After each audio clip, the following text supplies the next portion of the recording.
karunam milanam maduram smaranam karunam kalavashadiha sakalam karunam samayadipate akilam karunam. Good evening. Good evening, everyone. I said good evening. I thought you're not on talking terms with me already. Good evening, everyone. Welcome to Visionary Women. You probably know, and most of you know, that Sadhguru is known as being a mystic and a humanitarian. And now you see by the video that he's known for his mountain biking. This humanitarian doesn't concern with my diet, okay? Well, and he's also known for his incredible sense of humor, his warmth. Like vegetarian, non-vegetarian, humanitarian, I hope people don't misunderstand that. Yeah. But most impressive, I have to say, is my husband and I were at your ashram probably 2 years ago, and we got a first glimpse at what you do in rural areas by uplifting them from poverty, from the huge schools that you run. And we at Visionary Women feel that it's a huge honor to have you here tonight, so we can discuss a few things that is of importance to us as well. So, welcome to our community at Visionary Women.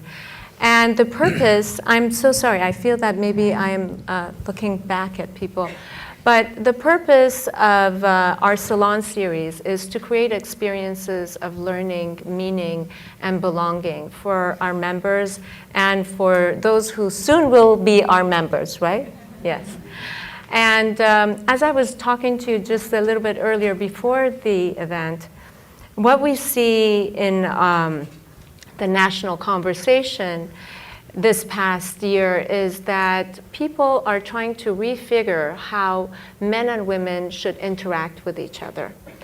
And I thought that it would be very appropriate for tonight to also invite men in our forum. Given that we're a women's organization, we're very well aware, not only our board, but our whole membership, that in order to have true understanding, we need to be talking about these conversations aloud, collectively, and most importantly, with an open heart.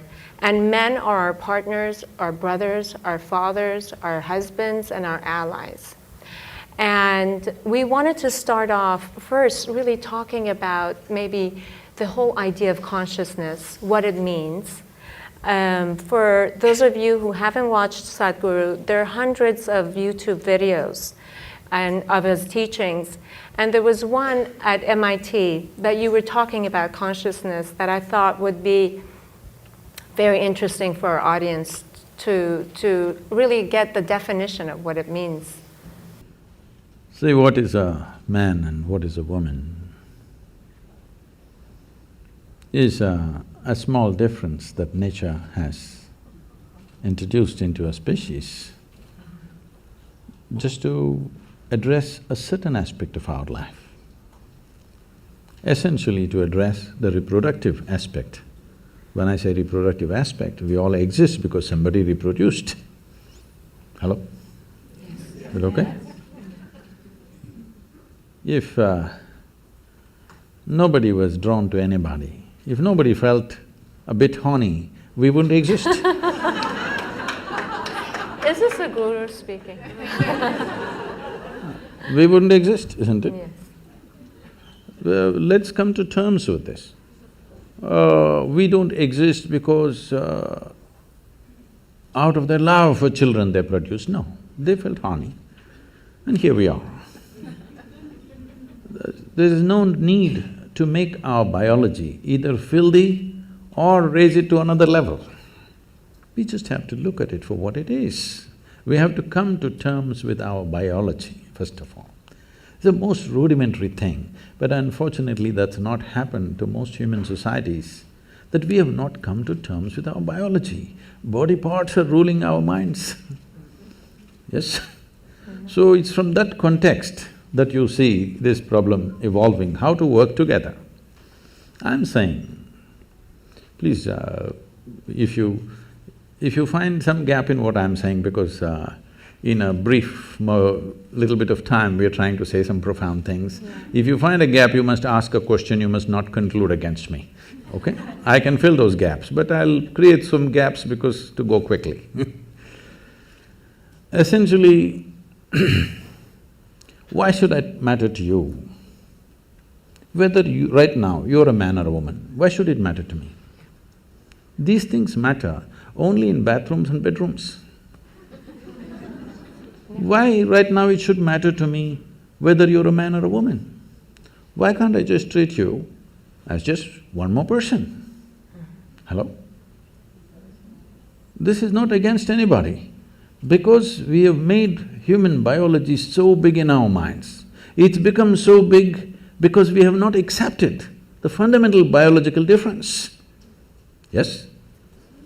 Because for thousands of years, religions and philosophies have been telling you what's wrong about your biology, how the fundamentals of your biology is not okay, how the fundamentals of your biology is sin. Because of this, we came to a certain level of resistance about human biology, particularly a woman's biology. Because of this, these things have become big, because the nature of human mind is such, whatever you resist becomes the biggest thing in your mind. Right now, if I tell you as an experiment, next 10 seconds, nobody should think of monkeys. Try, please. You will only be thinking of monkeys. So this has become a crazy thing in the world.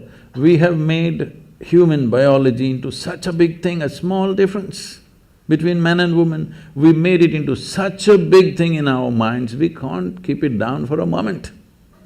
Everywhere, wherever you are, you have to be conscious about somebody's body parts. Why? I can understand a 13, 14, 15-year-old boy, when you were 10, 11, everything was fine. Suddenly a little bit of your hormones hijacked your intelligence, and after that you just look like this. Every little bump on somebody's body looked like a world by itself. Till then you were quite okay. I think that happens at a certain point, but at least by 20, you must fix yourself. Again, you must become normal, you must be able to look at a human body just as it is, without giving it all kinds of meanings. This is what consciousness means, because consciousness is an intelligence beyond your physiological and psychological structure. See, when we sit here, your body is your body, my body is my body. No way these two things can be one. People try hard, but it never becomes one. Only when we are buried, we become one. In the soil, we become one. But as long as you and me exist here, that's your body, this is my body, very clear. That's your mind, this is my mind, very clear. These things will never become one. We can agree on a few things, but my mind is my mind, your mind is your mind, isn't it? But there is no such thing as my life and your life. This is a living cosmos. You have captured some, I have captured some, that's about it. If you… depending upon how much you capture, that will be the scale and scope of your life. This got nothing to do with anybody's biology. Biology is just a small physical difference, just to facilitate one aspect, continuation of human race, isn't it? Otherwise we could all be made one way. If there was no need, if some seeds fell out of your ears and children would come out, then we wouldn't need this difference. So this difference is to accommodate one aspect of life. If you and me are not connected in that aspect of life, I have no business what you got on your body. Yes? You have no business what is me, and I have no business what is you. The question is, if we're doing something together, well, do you make sense or do I make sense to you? That's about it. But biology has become a very big thing. One reason in the working spaces and, work areas, I think this is only in America, maybe this is the second generation of women. Or really I can say this is really the first generation of women who really stepped out to work in every arena of life. That's so almost everywhere in the world. In India also it's very new, it's in the last 25 years that women are really stepping out to work. This has happened not because of some liberal revolution that happened, this has happened simply because of technology. Technology has taken out the significance of man's brawn. When there was no technology, almost everything was done with human muscle. When that was so naturally man-dominated because of the muscular force. Domination also was only in the survival aspects of life. There were other aspects of life where the woman always played a significant role. We were not born to men. I was not, at least.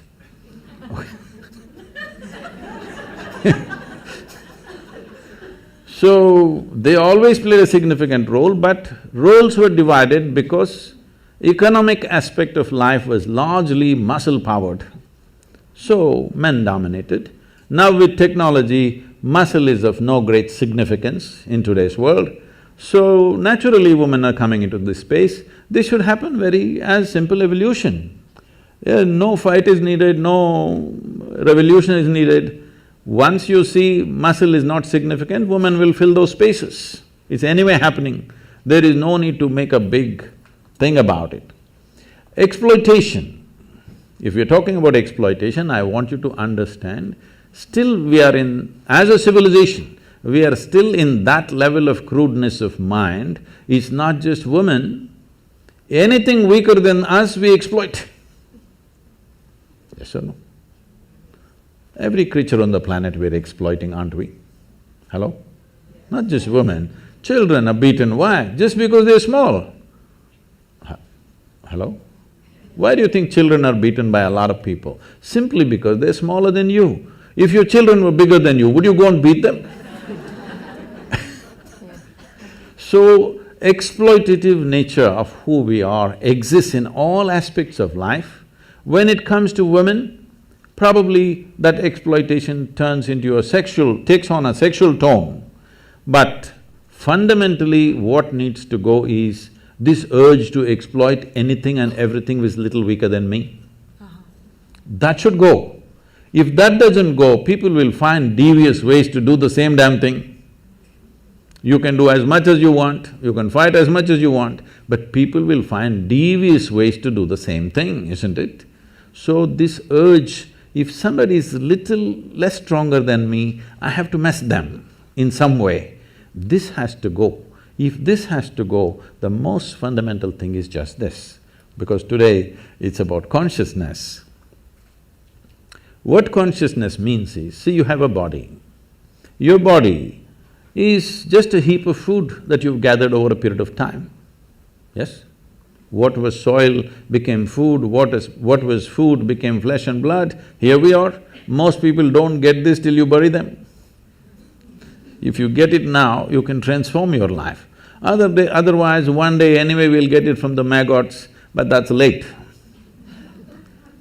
So what you accumulate can be yours, cannot be you, isn't it? Hello? Whatever we accumulate, we can say this belongs to me. You cannot say it's me, isn't it? So similarly, whatever the content of your mind is also accumulated from the impressions that we have taken in. So this is also an accumulation, this is also an accumulation. These things are two basic faculties we have. Right now, unfortunately, we are so barely identified with these two things that we can't use them as we should, but they are the source of a lot of mess in the world. So when you say consciousness, You're talking about a dimension of intelligence which is neither of the body, which is neither of your mind, but it is the source of both the body and the mind. You just eat a piece of bread and it becomes human body. Hello? Happening, right? If I take a piece of bread in my hands right here and turn it into a human body, who would you think I am? Huh? Magician? Did you see a magician making a baby?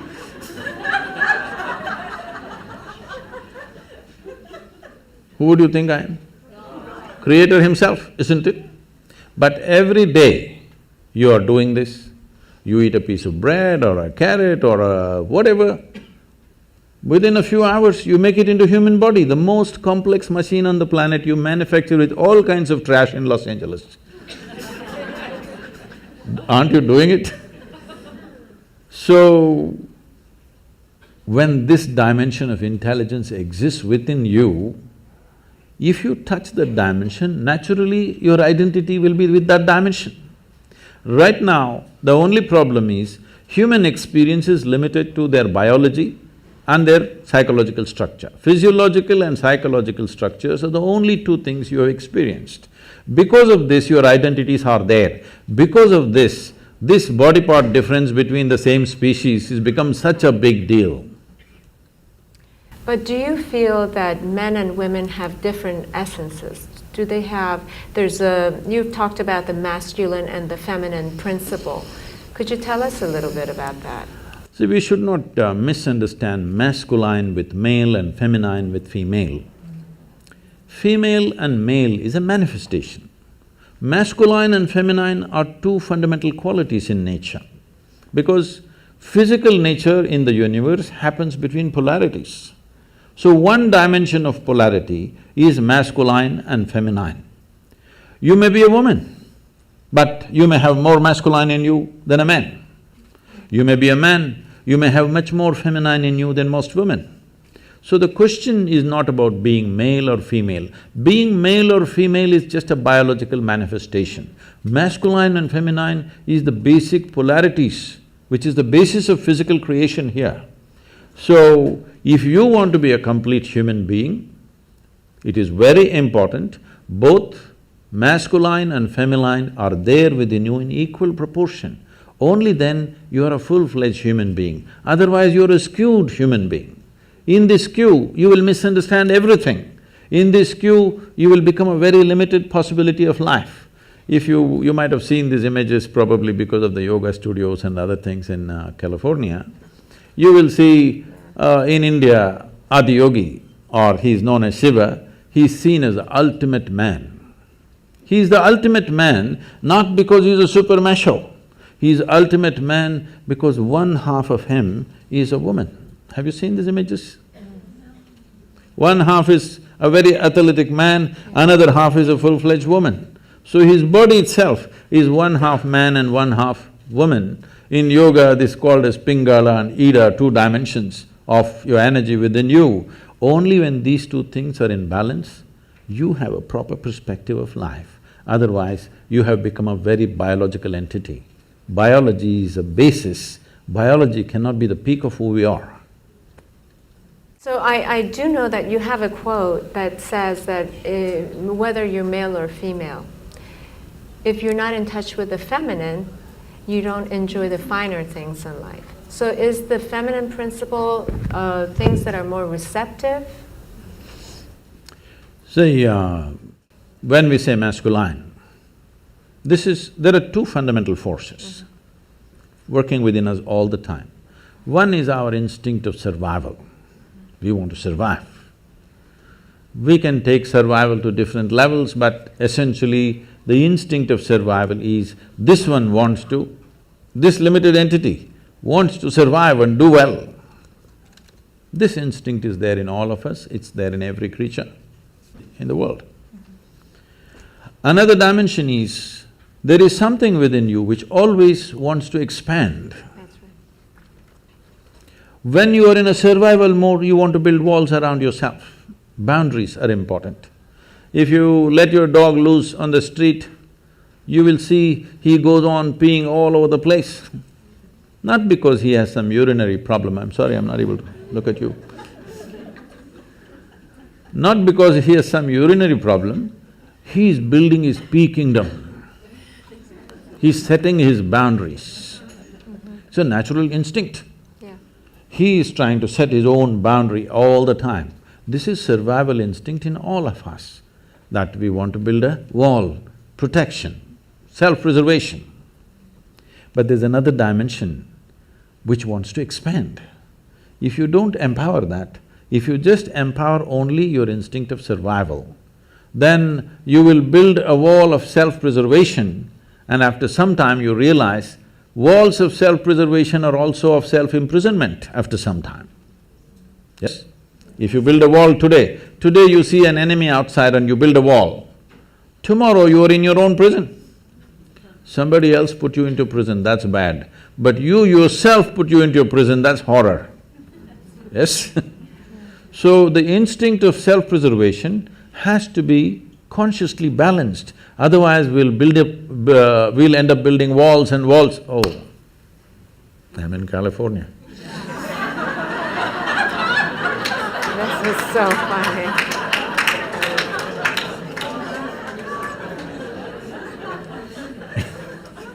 No, I was not making a political statement. You just did. So, inevitably, when we feel unsafe, we'll build a wall. So, the instinct of self-preservation cannot be ignored, it is there, obviously, isn't it? Obviously, it is there in all of us. Walls are not always of brick and mortar, there are a variety of walls we set up. But the longing to expand is also there.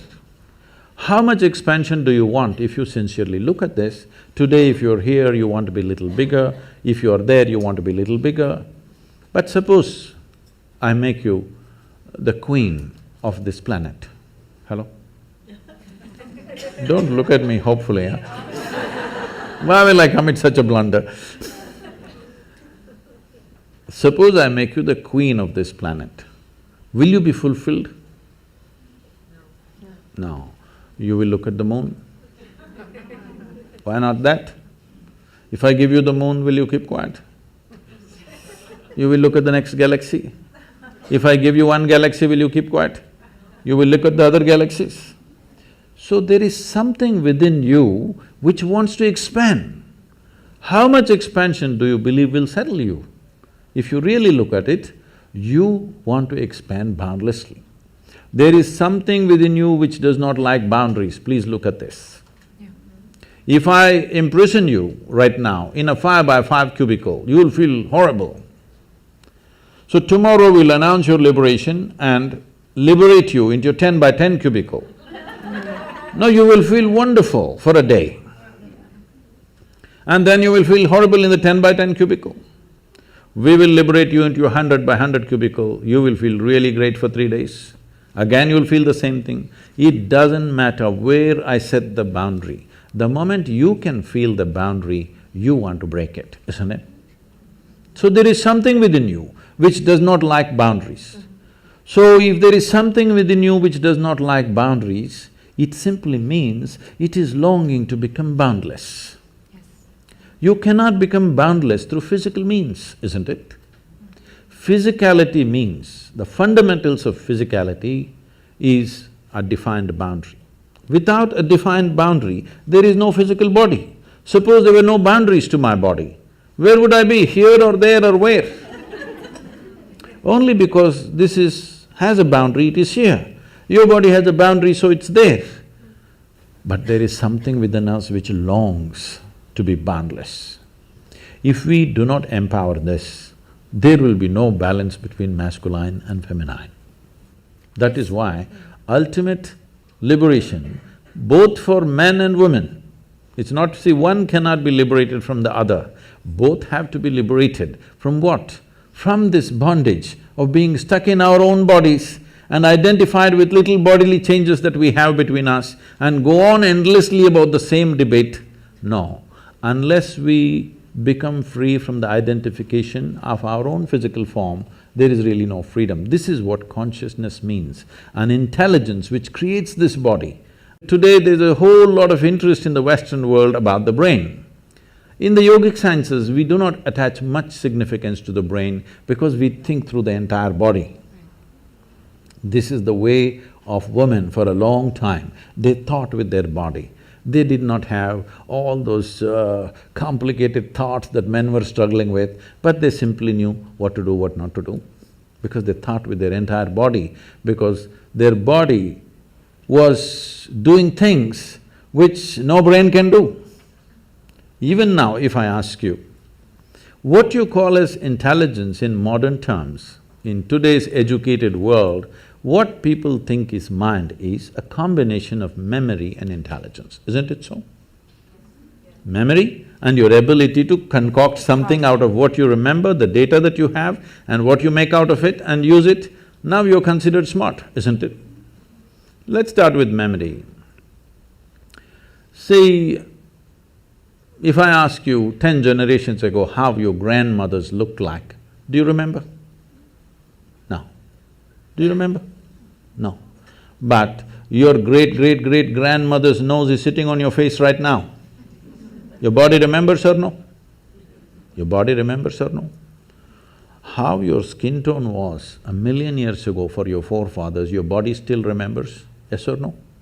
So in terms of memory, what your body carries is trillions of times more than what your brain can ever carry. Yes or no? Yes. The complexity of activity that are happening in a single molecule of DNA, with all your brains you can't figure it. Yes or no? More complicated activity is happening here than here. Yes? So, this is a body of intelligence. The question is, can you employ it or do you just run on one thing? In the yogic sciences, we look at human intelligence as 16 parts. So this is like a 16-wheeled truck, but you choose to drive it on one wheel. Very strenuous. So you will see educated people are the most stressful people on the planet because they are driving a 16-wheel truck on one wheel, very difficult. Their intellect, their thought is the only damn thing they're trying to use, and it's very difficult. You don't have to think through everything. You know, can I tell a small story? Yes, please. My great-grandmother lived to be 113. Wow. Okay That's not the only achievement she had. She got married when she was 14. And those days in India, an unmarried girl cannot use tobacco, but once she is married, she is free to use tobacco. So on the first day, she exercised her right to use tobacco, and she lived in a certain way. People started saying, she's a devil of a woman. Not because she did any harm to anybody, simply because if she laughed, the whole street shook. Like that she laughed. Those days, in those societies, women were not supposed to laugh loudly. They're supposed to laugh in a controlled way. Only street women laughed loudly, family women laughed very… At least when men were there, they did not laugh, because there was nothing to laugh about.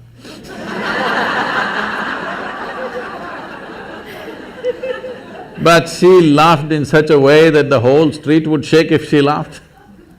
So people said she laughs like a devil.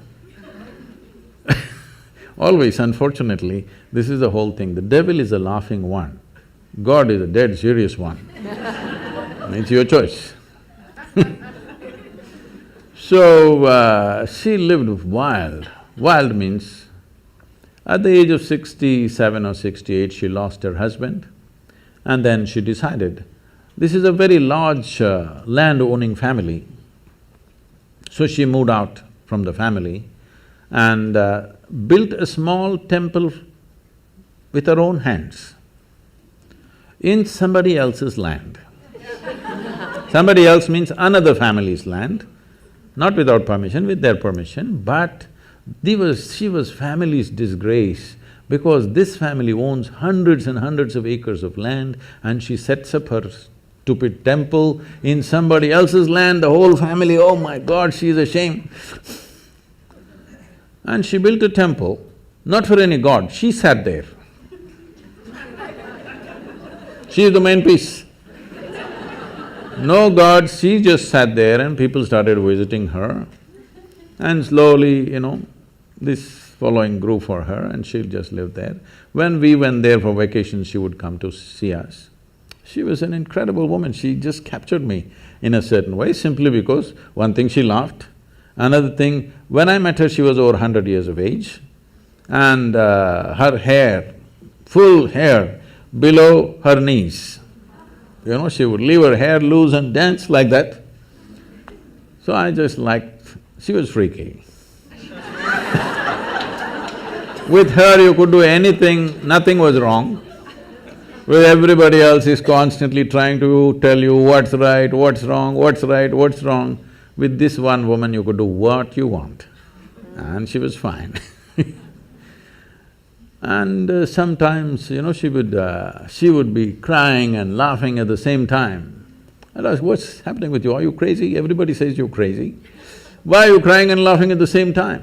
She would just burst into a hoot of laughter and say, someday you will know, and she would laugh. And I would see her like this.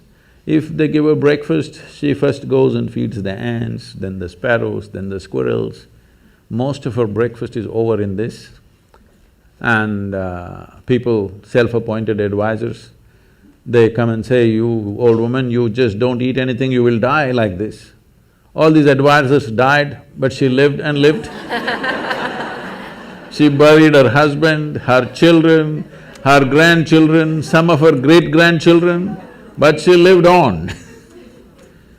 And many times I've seen her, after having fed the ants and everything, she would simply sit there, not even eating this little breakfast she has, tears flowing down her cheeks. And I would ask her, what's wrong with you? Because, I thought she's very emotional about the ants because I was 5, 6 years of age, I was going stamping the ants and she was so emotional, she never stopped me from even killing the ants, though she was feeding them. And then I asked, what's wrong with you, why? She said, she would say, I'm full. I don't know what the hell she was talking. It took me another 20 years to realize what she was talking about. So for me, she became the symbol of feminism for me. She was the ultimate woman because she fulfilled everything that she's expected to fulfill, but she was never a part of that nonsense. She was always beyond that. And this is because not you have great thoughts. Thoughts are very rudimentary stuff in human life. This must be understood, I'm sorry. Because I'm being introduced as a thought leader, I'm getting scared of that. See, thought is happening only from the limited data that you have gathered in your head, isn't it so? But there is something more phenomenal happening all across, isn't it? Hello? The intelligence of the creation is functioning right now here, is it or not?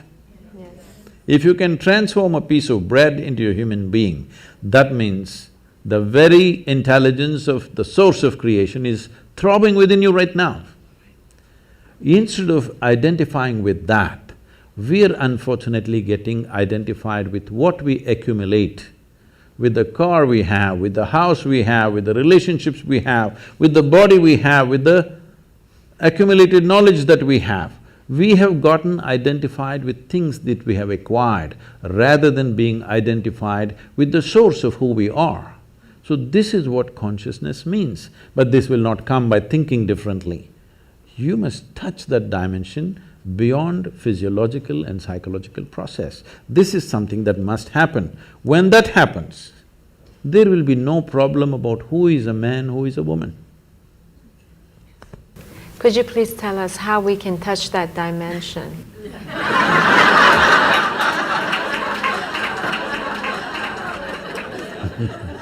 We can start with a very simple process, which today tens of millions of people are practicing across the world. I brought this out because, when I was just about maybe 2.5 or around 2.5 years of age, my mother her health was not good.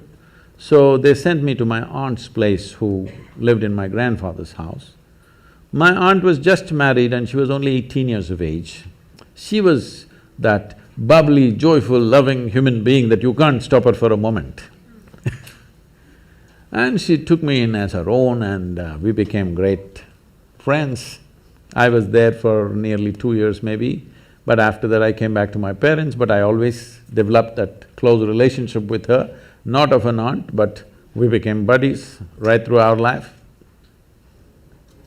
Then a time came and her life went on like normal, marriage good, children cute, and the boy got educated and went somewhere and the girl got married as she wished and grandchildren came, everything wonderful. Then she got some ailment. Then she knew in the next 2 years she's going to die, max 2 years. Then I saw this wonderful human being deteriorating into nothing. Total mess she became. This such a loving, joyful, exuberant human being that nobody could stop suddenly became a wreck. I just looked at her. I was into too much travels here and there, I tried to catch up with her, but nothing much could be done with her because she just shattered. I just looked at her and saw the only problem with her is she knew two things, her physiological structure and her psychological structure. She managed it well and kept herself loving, joyful, wonderful, everything. The moment she realized these two things are going to end, she's finished. She's just finished. You can't believe such a wonderful human being became so nasty and miserable and broken. At that time I thought, this is something that needs to happen. So we started what is called as, in Tamil Nadu, we started this Vurusuttu Anmikam. This means one drop spirituality. Everybody must have at least a drop of something which is beyond your body, which is beyond your mind, something within you which is not a concoction of your mind. A place to stand beyond physiological and psychological process must be there in every life. As a part of this, we launched what is called today being practiced by many people. Is anybody practicing Isha Kriya here? Yeah. This is a simple process. Initially, it looks like a psychological process because people can't keep their mind aside, they have to use it in some way. So we are going through the psychological process, but if you go deep enough into it, if you sit here, your body will be here, your mind will be there, what is you is little away from that. Once there is a little distance between you and your body, between you and your mind, this is the end of suffering. Because human suffering happens only on two different levels, physiological suffering, psychological suffering. Do you know any other kind of suffering? Hello? No. Physical suffering, mental suffering, this is all. Once there is a distance between you and your body, between you and your mind, this is the end of suffering. This must happen to you not at the end of your life, at the very beginning of your life, because the fear of suffering is what has crippled humanity. A human being has not explored the full depth and dimension of who they are simply because of the fear of suffering. What will happen to me? What will happen to me? Is always the concern, isn't it? Suppose you came to this kind of ease, that if you sit here, whatever the hell happens to me, this is how I will be. If this assurance and ease came into your life, then you would explore life in many more ways than you're doing it right now, isn't it so? This needs to happen. If we want to unleash human genius on this planet, the fear of suffering has to go. For that to go, you must know something beyond your physiological and psychological structures. Absolutely. Do you feel that… First of all, I wanted to ask you, can you define… what is the difference between meditation and prayer? Oh.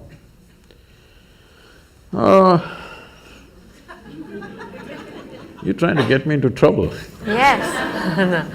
No, because some people say my prayer is like meditation. Could be. It could be, but probably meditation is more of a form of listening, I would imagine.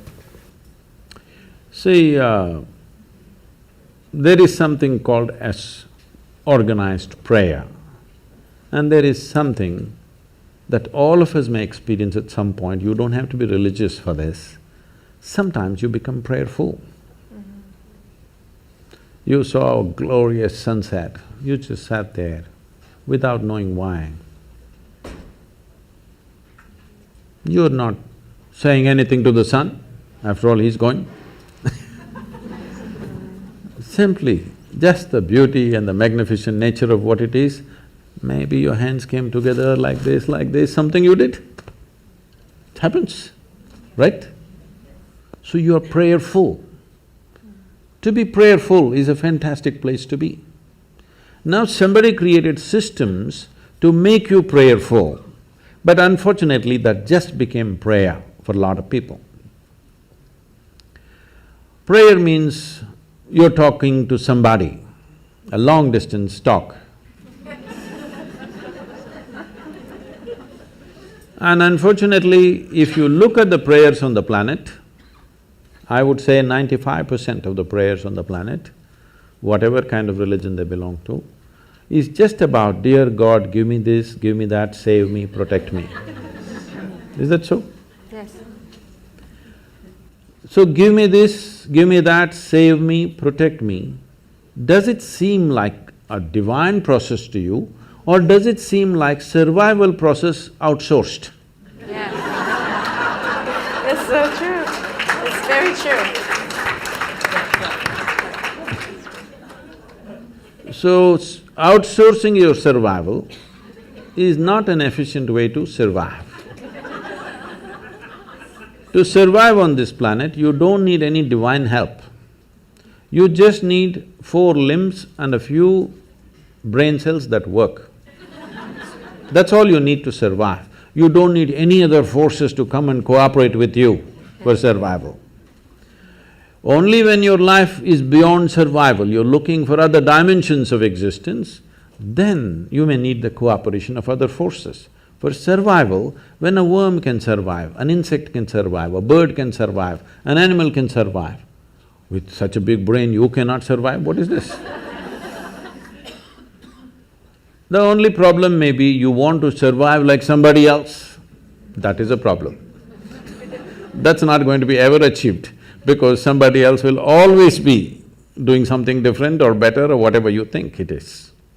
So, prayer as a process, unfortunately, has become talking process. If you are prayerful, it's fantastic. So being in meditation, see, the English word meditation is not specific to anything, it's a general term. If somebody sits here with eyes closed, we say they're meditating. But with eyes closed, you can do many things. You can do japa, tapa, dharana, dhyana, samadhi, shunya, samyama. There are many things you can do. Or you might have just mastered the art of sleeping in vertical postures. That is also an art. So, the word… English word meditation is not describing anything specific. But as you said one word, listening.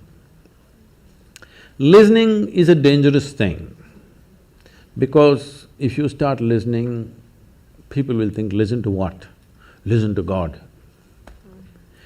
All those people, I'm saying with this all due respect, so those who are devout, those who are prayerful, that's a different matter. But people who claimed they heard God speaking, they did the most terrible things on this planet. Yes or no?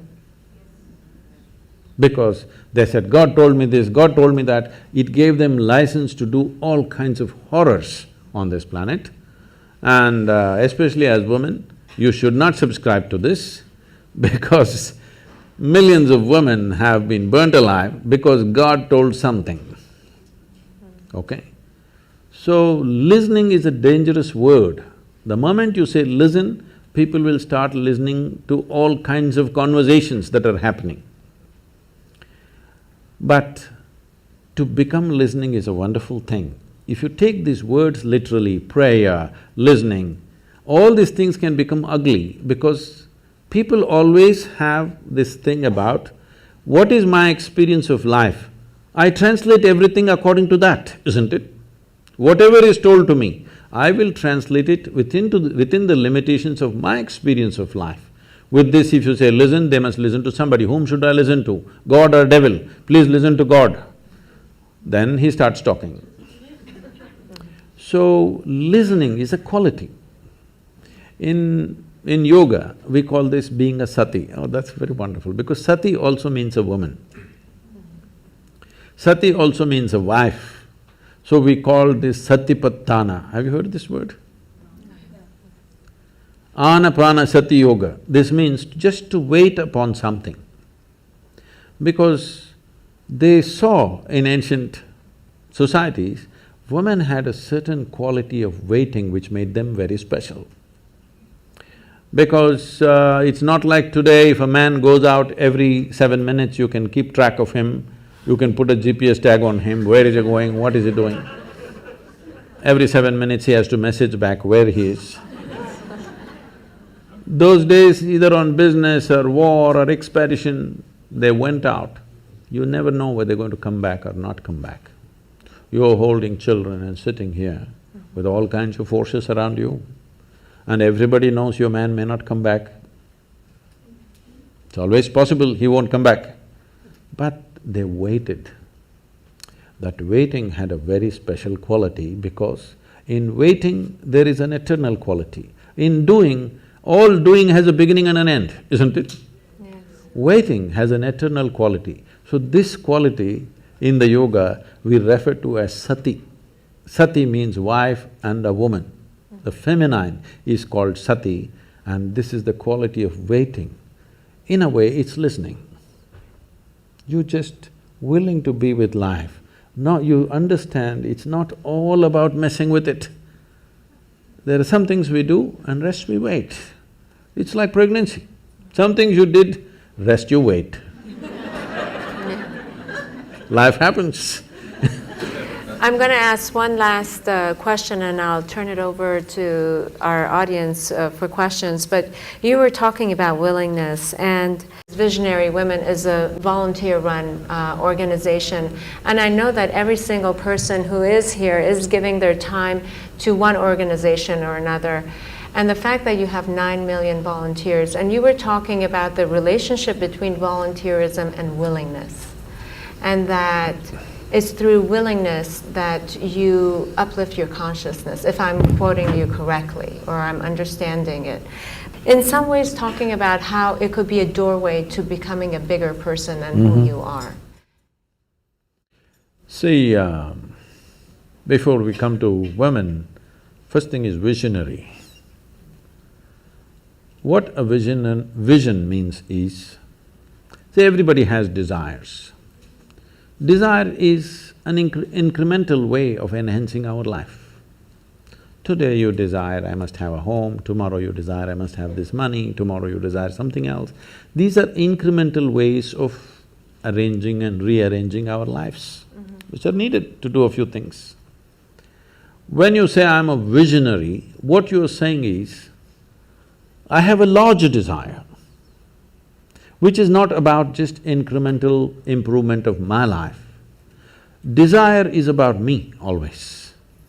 Vision is an all-inclusive process. So, this itself is a phenomenal thing. If people, instead of having desires, if they have a vision, vision is always all-inclusive. Desire is personal. Desire leads to incremental changes and improvements. Vision can transform the whole situation.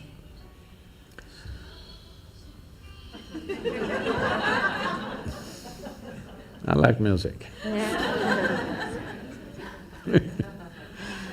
So, about willingness, because you said you're a volunteer organization, to be a volunteer means somebody who is doing something willingly, right?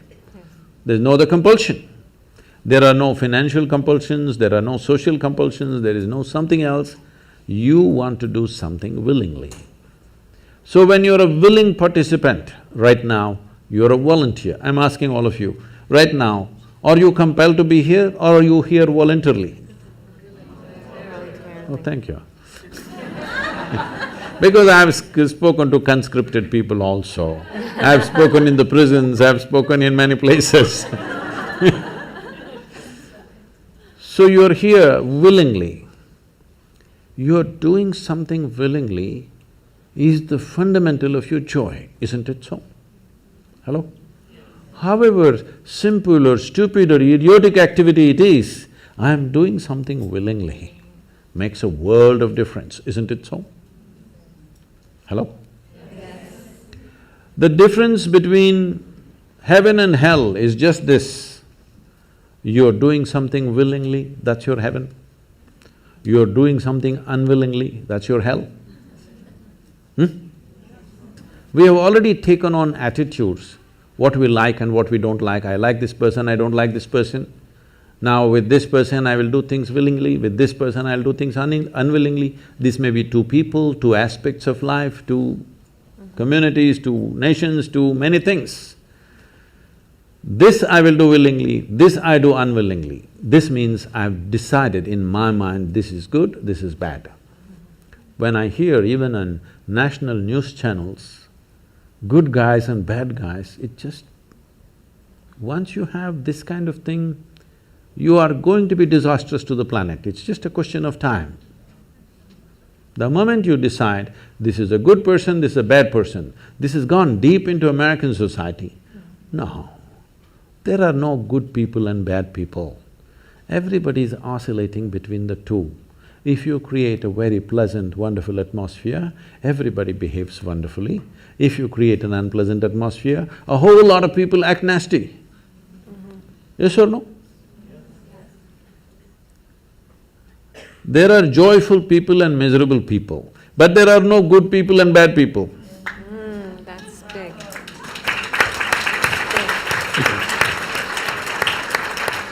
The moment we think we are good, we are entitled to destroy the bad, isn't it? Yeah. Oh, we've been destroying a lot of people for a long time. Time to stop that because human beings are in different levels of experience and understanding, variety of people. Anybody who is not like you is obviously bad, isn't it? Isn't it so? Those who are not like me must be bad people.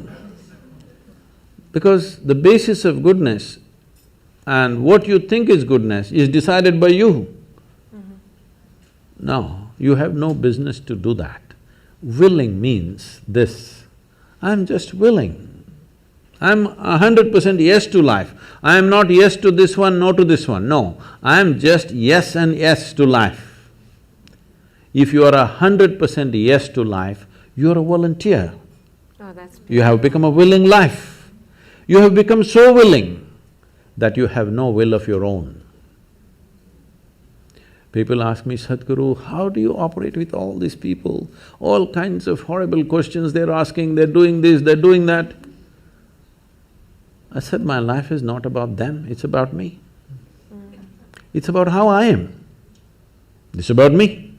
It doesn't matter how they are, that's their choice. But how I am is my choice, this is my way. No matter what they do, I'm like this. Because I have not given that freedom to anybody that somebody can freak me, somebody can make me angry, somebody can make me happy, somebody can make me unhappy. These privileges I kept to myself. It's time you do that too. Because if somebody else can decide what can happen within you right now, isn't this the ultimate slavery? Huh? Isn't this? Someone else can decide what should happen within you. What happens around you, of course, so many people decide. What happens around us is not 100% ours. But what happens within me must be my making, isn't it? Right now, just about anybody can freak anybody because they're not volunteers, they're unwilling. Volunteering means you have no will of your own, you can do whatever is needed. You know, we are a volunteer organization, this means all kinds of people. Most of them are not qualified for the jobs that they're doing. And I cannot fire them because they're volunteers.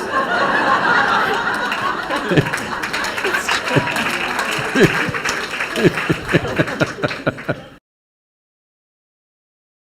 a daily basis, Sadhguru, I can't work with this person, she's so horrible, I can't do it. I tell them, see, in this world, this is the sort of people who exist, like this, like this, like this, like this is the kind of people there are. But if you want to work with ideal people, you must go to heaven. And today. Today. But if you think what you're doing is very significant, you must learn to work with all these horrible people. This is how the world is. If you think what you're doing is very significant, you learn to work with all kinds of people. You will see horrible people will do wonderful things. Yes? Yes, yes. But if you want to work with ideal people, you won't find any. I haven't found one yet. All kinds of mixed bags. Yes. But if you are willing that you are not yes and no, yes to one, no to another, you're simply one big yes, you will find a way. I love that. Thank you so much. That I always say that it's the resistance to life. You have questions?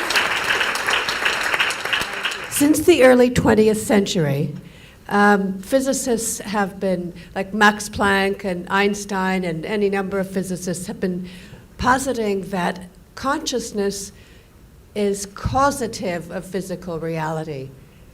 That consciousness comes first before physical reality has been manifested. I'd like to hear if you have any comment about that.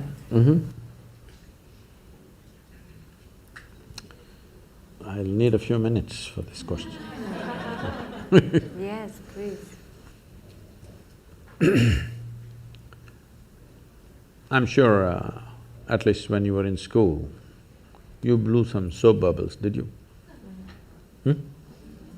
Soap bubbles? Somebody got this big bubble, somebody got that big bubble, somebody got this big bubble. Same soap, if you give it to two people, one person blows that big bubble, another person gets only this big bubble. Hasn't it happened? Yes. Because something so simple as blowing a bubble needs a certain dimension of attention. Those who have the necessary attention can blow that big bubble. Those who don't have, they get these tiny bubbles going. Something's that simple, same soap. So, when my bubble is floating and your bubble is floating, that's my bubble, this is your bubble, clearly there. Then of course, after some time it goes poop. When it goes poop, there is no such thing as my air and your air. But when it was encased in the bubble, 100% my bubble and your bubble. Yeah. Just like that, this bubble and that bubble. Now, whether you got to blow a big bubble or a small bubble determines many things. The scale, scope and profoundness of your life simply depends on how much life you captured. You can call it life or you can call it consciousness. Consciousness is a highly corrupted word, particularly in California, because people are using that for just about everything. But they will continue to use that word because I'm trying to reclaim it. We can call it life also because the only reason, right now, are you alive? Hello, all of you? Yes. Some of you are not saying anything, I'm asking you. Are you alive? Yes. How do you know you're alive? Now stop your breath for a minute, are you still alive? So, how do you know you're alive? You're conscious, isn't it? Suppose you became unconscious, would you know you're alive? No. So the only reason that you know you're alive and you're alive is because you're conscious. So what you call as consciousness or what you call as life are not two separate things. So, I did not know about physicists talking about consciousness, I knew Einstein said something vaguely, because I'm, as you see, I'm unschooled. So I did not go as far as Einstein to study physics, but I paid attention to this piece of life. I paid attention in such a way, as I paid more and more attention, I realized that the problem is in the nature of our faculties. See, right now, if I show you my hand, if you see this part of my hand, you cannot see this part of my hand, isn't it so? If you're hearing sound, you cannot sense the silence. If you're in silence, you cannot feel the sound. If you're in light, you cannot feel the darkness. If you're in darkness, you cannot feel the light. The human faculty of sense perception, of seeing, hearing, smelling, tasting and touching, this is how you know life. All these things are always happening in comparison with something else. Comparison means, what you know by comparison is good enough for survival, but not good enough for knowing the nature of what it is. This is the problem that modern science is struggling with and will continue to struggle with, unless… I'm very glad to hear that early 20th century they said consciousness is the basis, but still we are in early 21st century, but still we have not moved towards consciousness, we are still studying physical things forever. People are studying the brain. I was with that European project called Blue Brain, and they're building a huge massive computer brain, which is like about 3 times this hall, full of computers, and they had built some 18% of the human brain. I said, see, I got all packed here, you guys… Yeah, such a big thing, no, we're studying, that is fine. You are very excited about the intelligence and the million functions that are happening in your brain. But even the brain was created from within, from the bread that you eat, isn't it so? Hello? Even the brain. Why are you not interested in that which creates the body and the brain? Definitely it's more intelligent than the brain, isn't it? So, if you want to put a label on that, we can call it consciousness. I generally just call it life. Or if you want to call it God, you can call it. You want to call it the creator, you can call it. Because today there are gender issues, we will stick to life. So, life is not… as we went through this, when it comes to body and mind, there is you and me. When it comes to life, there is no you and me. This is a living space. We just captured a little bit. So this is going on. If we lose this ability to hold it, even if everything, all the organs in your body are functioning, still you will not live, isn't it? People do die of old age even if they don't have any disease or ailment, because life chooses to leave for whatever reason. So, what you're referring to as consciousness is definitely the basis of all physical existence. Well, modern physicists have gone on to say that over 99.999 whatever number of nines in an atom is empty. It's empty space. Only a minuscule is physical. This is the same proportion approximately even in the cosmos, that over 99% plus is empty, only physical manifestation is very small. If you look up in the sky in the night, because your visual apparatus are in a certain way, which are very deceptive, it makes you think, oh my God, millions of stars. But actually, the largest thing out there is empty space, isn't it? Most people will never see that because our visual apparatus are tuned to see physical matter. You can only see that which stops light. Please look at this carefully. You can see my hand right now only because it stops light, isn't it? If my hand allowed light to pass through, you wouldn't see. Right now there is something here very vital for your life that you're not seeing, which is the air that you breathe. You cannot see, but isn't that more important than my hand? Hello? Yes. So there is a living cosmos which is the basis of everything. It's just thrown out a little bit of physical matter, including your little body. But we have gotten so identified with this physicality, its form and its shape, and now the gender of it has become a big deal. Because of that, we are seeing life in a very small way. The 99.9%, is that life or the 0.1% is life? Please tell me. The bigger thing, isn't it? This is just a small manifestation, but we are still very juvenile as a species. In the sense, we are still… when I say juvenile, when we are adolescent, body parts are important. Yes or no? We are still, as a humanity, we are still in that condition. Body parts are super important. This is why spiritual process is important. When I say spiritual, once again, this is another most corrupted word on the planet. If I say spiritual, people are thinking looking up, looking down, looking at heaven, whatever, no. Spiritual means your experience of life has transcended the limitations of physiological and psychological process, which is what you are saying the physicists also said. That's very wise of them, that without experience, with inference they are saying that we acknowledge their intelligence, but after 1 century, we are still not there as a race, as a human species. But one thing I must share with you here is, I was just telling Nicholas, which came back to me because he asked some question.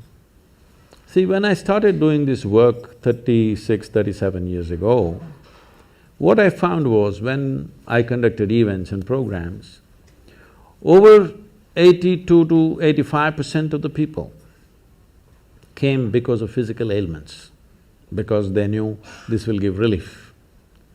Only 12 to 15% of the people came there, want to know something, experience something.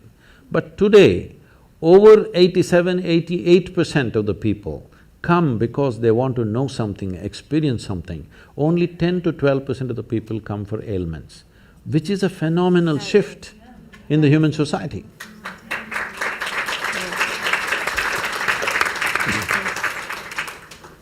Could we have one question from that side of the room? Good evening, welcome to Los Angeles. Thank you for your time. The question I had was, you mentioned to be free, you have to be stepping outside of the body and the consciousness. How do you achieve that, to have that freedom? That was my question when No, but how do you achieve that separation when you step out of the basically physical body and the consciousness? If you want to make a small attempt, there is Isha Kriya, you can just download this app, free, it's a free app, you can download this. With headphones, you can daily practice this for some time. If you do it for 30-40 days, then you can do it without any headphone, just by yourself. Initially you take support, after that you do it by yourself. This is a simple way to do it. If you are willing to commit 30 to 32 hours, about 32 hours of focus time, then we have a more powerful and effective process, which is called as inner engineering, which is offered in daily classes, or also preparatory part of it as online, and the final part of finishing part of it, which is direct. It is a transmission of a certain dimension of practice. We must understand this because with all due respect, they've done what they have done. But the way yoga is happening generally, not everybody, generally the way it's happening, it's a bit scary to me. Because when you make a very profound process into just an exercise mechanism, or just a breathing exercise. You want to exercise your body, exercise your breathing, exercise everything. That's not the way it works. Even the physical dimension of yoga. See, of over 200 sutras that Patanjali gave, only one sutra talks about the physicality of yoga. Thiram Sukham Asana. This means a posture which is comfortable and stable is your asana. To get to this, people do many twists and turns, that's okay. But only one. Nobody bothers what is the remaining 200 and odd things that he's spoken. So the physical aspect has come to the West and that's become big. It's good, it creates health, well-being. But I want you to understand, there are more people on this planet who are healthy and miserable than unhealthy and miserable. Those who have ill health, at least they have a good reason, they have a good excuse. Healthy and miserable, you have no reason, no excuse to fall back on. So, it is important that you understand yogic practices are not practices, they are live forms, that it is made into a seed form and given to you, you're supposed to hold it that way so that the seed sprouts and grows and becomes something phenomenal within you. It just takes away your backache, your headache, your something else. This is not of great significance, but I understand if your backache is aching right now, that is the biggest thing in the universe. Yes or no? Right now you have a headache. If God appeared, what would you ask? Headache must go? That looks like the biggest thing, isn't it? So I understand, when body is in trouble, keeping the body well is important because even if your little finger is hurting right now, this little finger will become the center of the universe. Yes or no? When it is fine, you can just ignore this body and simply sit here and talk about other things. Little finger is feeling like hell, little finger will become the center of the universe. So, keeping the body well is important for that reason, so that you can keep it aside. If it's very well and no issue, you can just keep it aside and look at other dimensions of life. If this is trouble, our entire focus will remain on this, isn't it? So, inner engineering is that kind of a process. There is a powerful system called Shambhavi, where it is given in a seed form. It is a planting that you do and slowly evolves within you. Millions of people, this is one thing I'm proud of in my life is, today there are millions of people, men and women. In the morning if they close their eyes, tears of ecstasy are flowing. I think this is fantastic. People ask me, Sadhguru, what's the greatest thing you've done? I said, tears. Tears of love and ecstasy are flowing, that's a great work. Thank you so much. I think our time is up, but Sadhguru, we want to thank you for this evening. On behalf of Visionary Women, we also want to donate to the Girl Child Project of Isha Foundation. And if you have 2 minutes to talk about what you're doing to help the status of girls, young girls in India, we would very much appreciate it. And Shelley, I'm going to put my shoes on and please join us. I think a little bit of video was there in the introductory video about the rural India, the programs that are happening. I don't know if you saw that, like a 70-year-old woman is playing a game. You saw that she's throwing a ball or something. So this is a movement we started about 17, 18 years ago. And today, the next event is coming on 9th of December.